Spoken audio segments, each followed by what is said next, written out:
So, here at Punjab Radio, we're speaking about comfort foods and immune boosting ingredients and high protein foods that have kept the nation going this year. Martyn, a very warm welcome to you to Punjab Radio.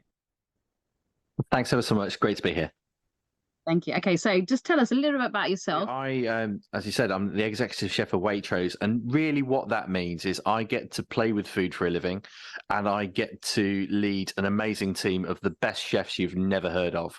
We are working in the backgrounds, researching food trends, using AI, using restaurant visits, using travel, amazing tools to help us create what we believe are the absolute best tasting, best quality products that you can buy.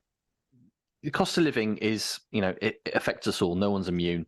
But I think to a certain degree, it is part of the landscape, but it's not the only driver of consumer behavior. Now, what you've already referenced that comfort food is one of the big trends that we've seen over the past year, and obviously cost of living has a big effect on that. Comfort food, macaroni, cheese, and shepherd's pies. A third of our respondents have said they're cooking that type of thing more over the past year. They're great, they're comforting, but they're also relatively cheap to produce. So pasta dishes, rice dishes, they tend to be cheaper ingredients. So that has a role to play, and people will tweak the types of food they will consume due to their available budget. But at the same time, cost of living, post-pandemic, these are uncertain times, and actually, food has a really important role in how we feel about ourselves and how we feel about things. And comfort food is typically food that you had as a kid. It transports you to a simpler time. And that's the role it's playing. So yes, cost of living is an undercurrent, but it's not the only driver. And that's what I find is really interesting. Do you think people are going back to basics with simple, wholesome food like they did when they were growing up?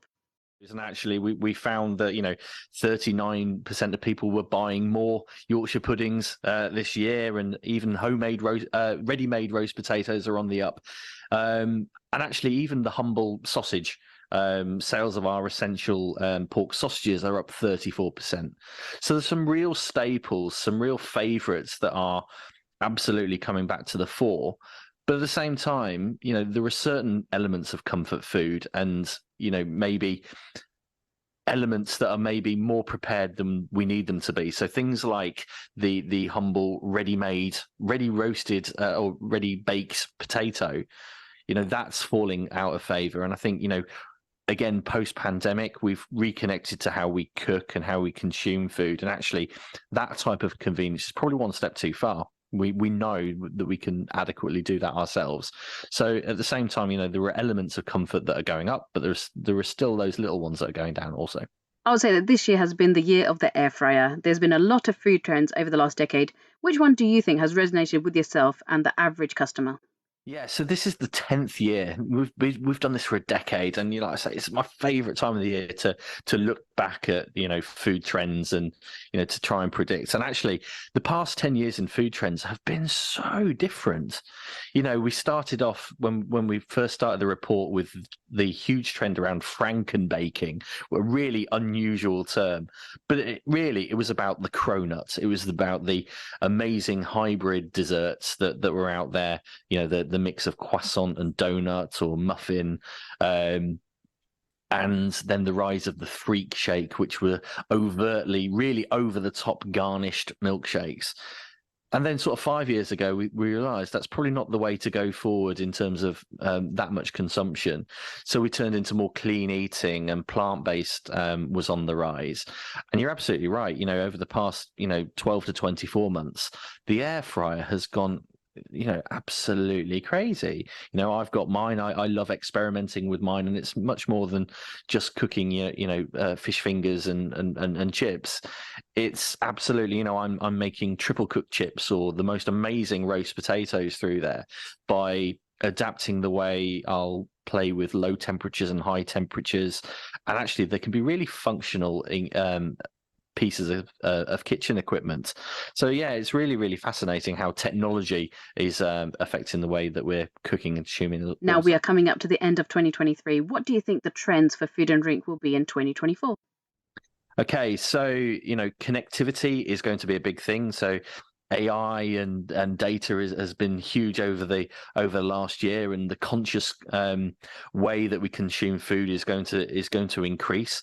But also, I think there are interesting ingredients such as Fior di Sicilia, which is this most amazing essential oil that has citrus and vanilla flavors. It's a key ingredient of things like panettone, which is obviously very seasonal at the moment.